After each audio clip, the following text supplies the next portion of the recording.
friends. Once again we are here to discuss active and passive voice.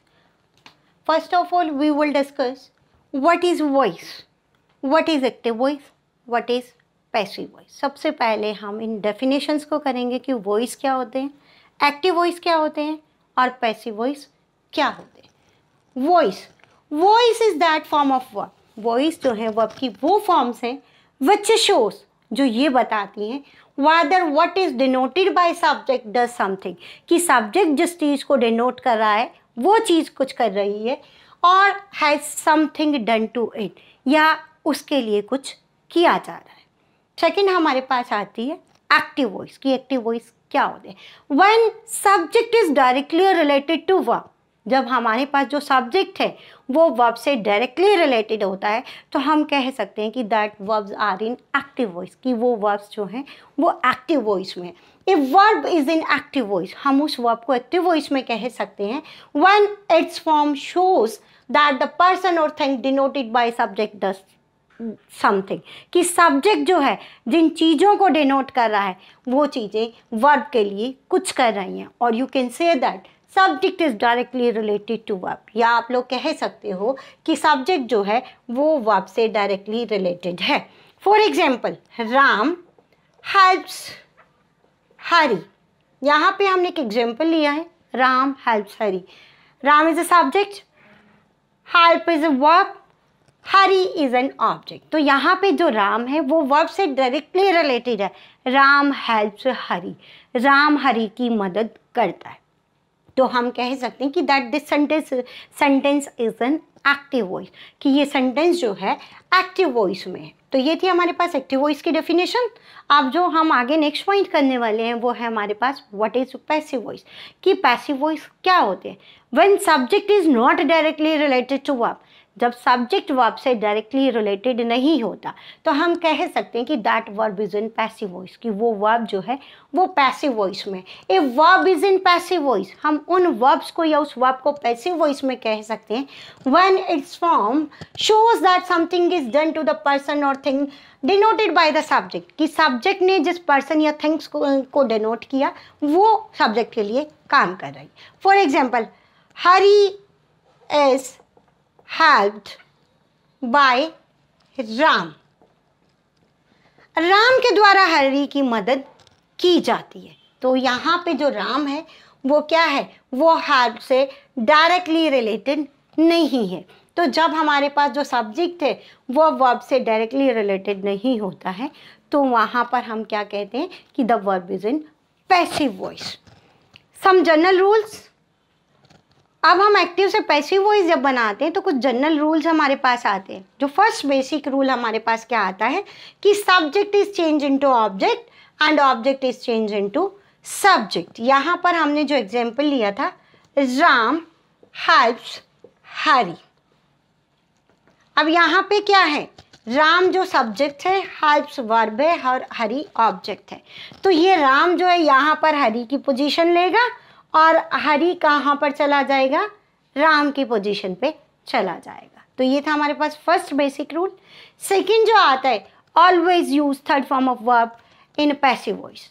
हमारे पास active voice में चाहे verb की first form है, चाहे सेकंड फॉर्म है, चाहे थर्ड फॉर्म है, आप जब एक्टिव से पैसिव बनाओगे तो आपको हमेशा वर्ब की थर्ड फॉर्म को यूज़ करना है. तो यहाँ पर जो हेल्प्स है वो वर्ब की फर्स्ट फॉर्म के साथ हमारे पास एस और ई एस है.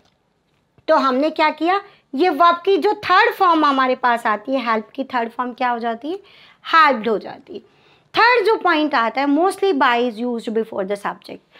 मोस्टली केसेस में हम सब्जेक्ट ऑब्जेक्ट से पहले जो है वो बाय लगाते हैं, या आप कह सकते हो कि हम प्रेपोजिशन लगाते हैं. तो यहाँ पे जो ऑब्जेक्ट है जब हम इसको एक्टिव से पैसिव बनाएंगे तो क्या आ जाएगा, हमारे पास बाय आ जाएगा. कुछ वर्ब्स हैं हमारे पास, जैसे हमारे पास वर्ब है नो. नो के साथ हम हमेशा प्रेपोजिशन लगाते हैं टू. कंटेन के साथ हम लगाते हैं एन. नेक्स्ट पॉइंट जब हमारे पास आता है तो ये थे हमारे पास बेसिक रूल कि सब्जेक्ट ऑब्जेक्ट में जाएगा, ऑब्जेक्ट सब्जेक्ट में जाएगा, वर्ब की थर्ड फॉर्म लगेगी, ऑब्जेक्ट से पहले आपको प्रेपोजिशन को यूज़ करना है. अब हमारे पास जो नेक्स्ट बेसिक पॉइंट आता है वो आता है कि जब हमने सब्जेक्ट में आई को यूज़ किया, ही को यूज़ किया, शी को यूज़ किया, दे को यूज़ किया और वी को यूज़ किया। तो जब ये सब्जेक्ट वाली जगह जो है, ये ऑब्जेक्ट, जैसे ये आई जो है ये ऑब्जेक्ट की पोजीशन पे जाएगा, तो आई किस चीज़ में कन्वर्ट हो जाएगा, मी में। ही किस चीज़ में कन्वर्ट हो जाएगा, हिम में। शी हो जाएगा हर में, दे दम में, और वी जो है वो अस में कन्वर्ट हो जाएंगे। तो ये थे हमारे पास basic rules.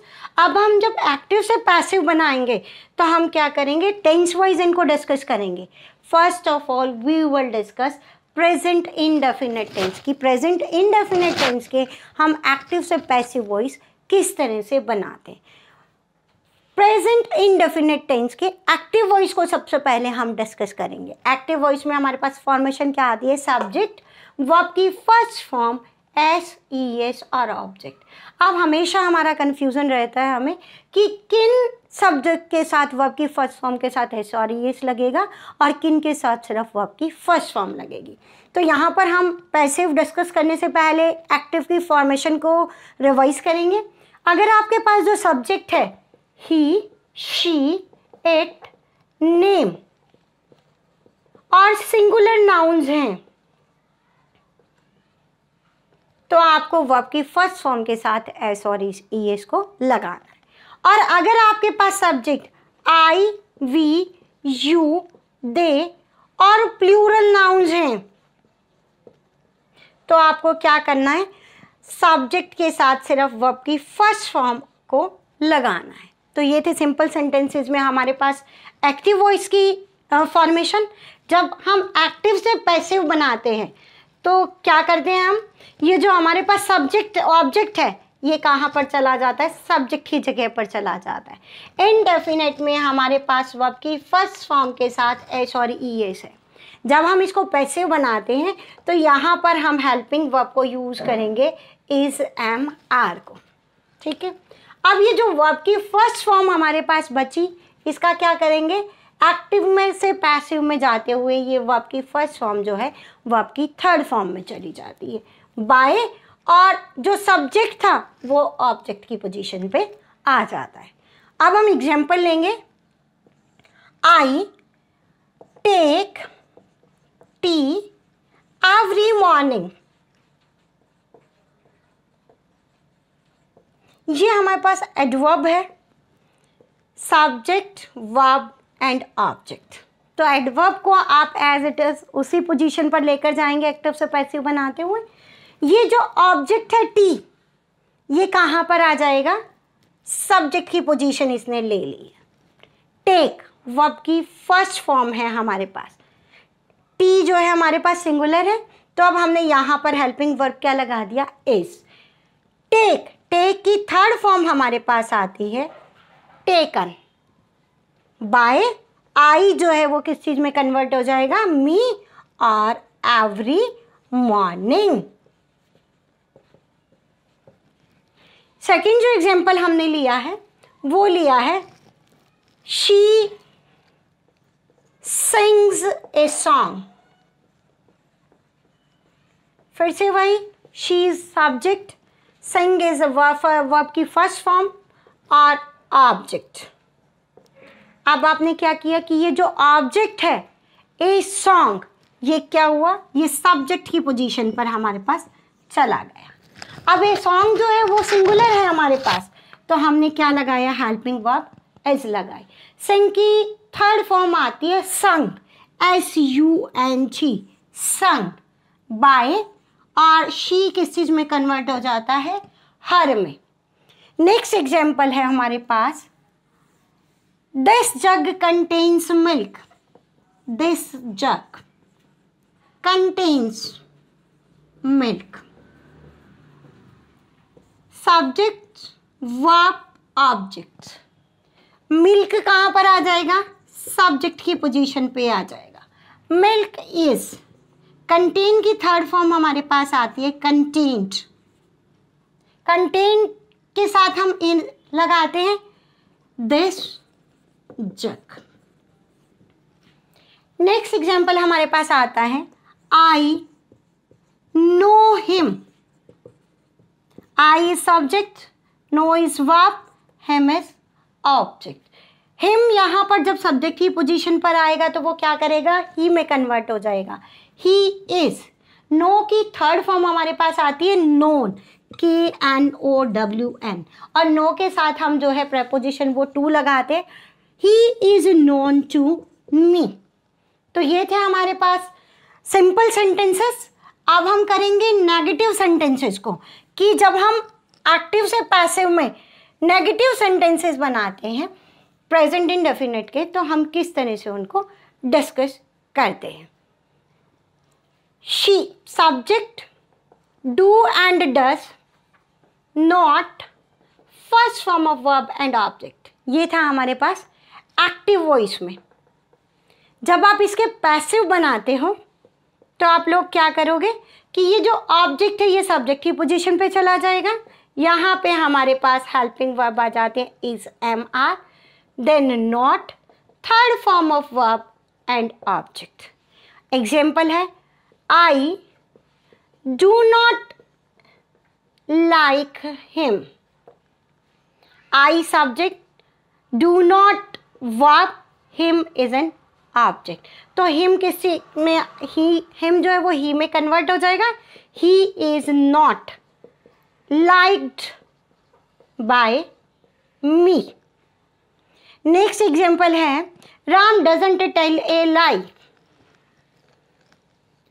Ram does not tell a lie, Ram subject, does not tell verb and object।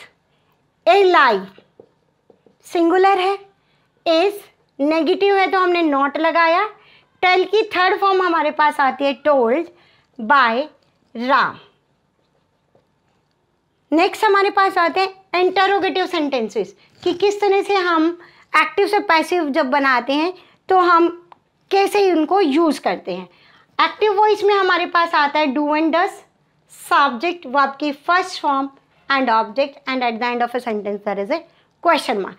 जब आप इसको एक्टिव से पैसिव बनाते हो तो हमारे पास यहाँ पर हेल्पिंग वर्ब्स आ जाती है is, am, are, subject, verb की third form by and object. Examples हैं हमारे पास, does your father, does your father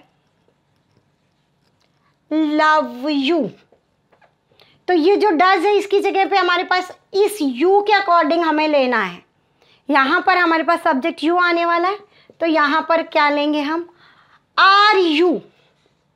love की थर्ड फॉर्म होती है हमारे पास लव्ड बाय योर फादर।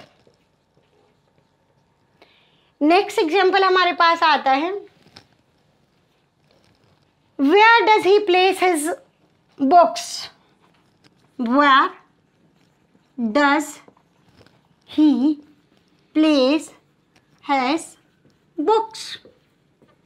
यहाँ पे आप जो क्वेश्चंस, जब हम इंटरोगेटिव सेंटेंसेस करते हैं तो जो इंटरोगेटिव सेंटेंसेस WH वर्ड से स्टार्ट होते हैं उसको आपको एज इट इज लिखना होता है।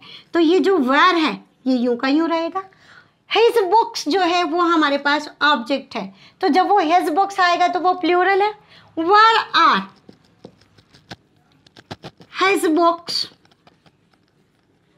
place थर्ड फॉर्म हमारे पास आती है placed by him।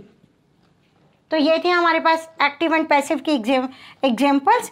अब जब हम इनको एक्टिव से पैसिव बनाते हैं तो एक बार इनको रिवाइज कर लेते हैं। सिंपल सेंटेंसेस में हमारे पास आता है सब्जेक्ट, वर्ब की फर्स्ट फॉर्म के साथ एस और ई एस एंड ऑब्जेक्ट, और जब आप इसको एक्टिव से पैसिव में लेकर जाते हो तो ये जो ऑब्जेक्ट है ये सब्जेक्ट में चला जाता है। हेल्पिंग वर्ब्स आ जाती हैं आपके पास इज, एम, आर, वर्ब की third form by and object. जब आप इसका नेगेटिव सेंटेंसेस करते हो तो यहाँ पर हमारे पास नेगेटिव करते हुए क्या आ जाता है, do and does, not, verb की फर्स्ट फॉर्म एंड ऑब्जेक्ट। जब आप इसका एक्टिव से पैसिव बनाते हो तो सब्जेक्ट, हेल्पिंग वर्ब सेम रहेंगी आपके पास is, am, are, not, third form of verb by and object। in interrogative sentences यहाँ पर हमारे पास जो डज, डू एंड डज है that comes before the subject, subject verb की first form object in question mark. जब आप इसको पैसिव बनाते हो तो सब्जेक्ट आपके पास यहाँ पर इज एम आर आ जाते हैं सब्जेक्ट से पहले, then third form of verb by and object, और at the end of a sentence there is a question mark. तो स्टूडेंट्स, ये थे हमारे पास प्रेजेंट इंडेफिनिट के passive voice. In our next video, we will discuss the passive voice of present continuous tense. Thank you. Have a nice day.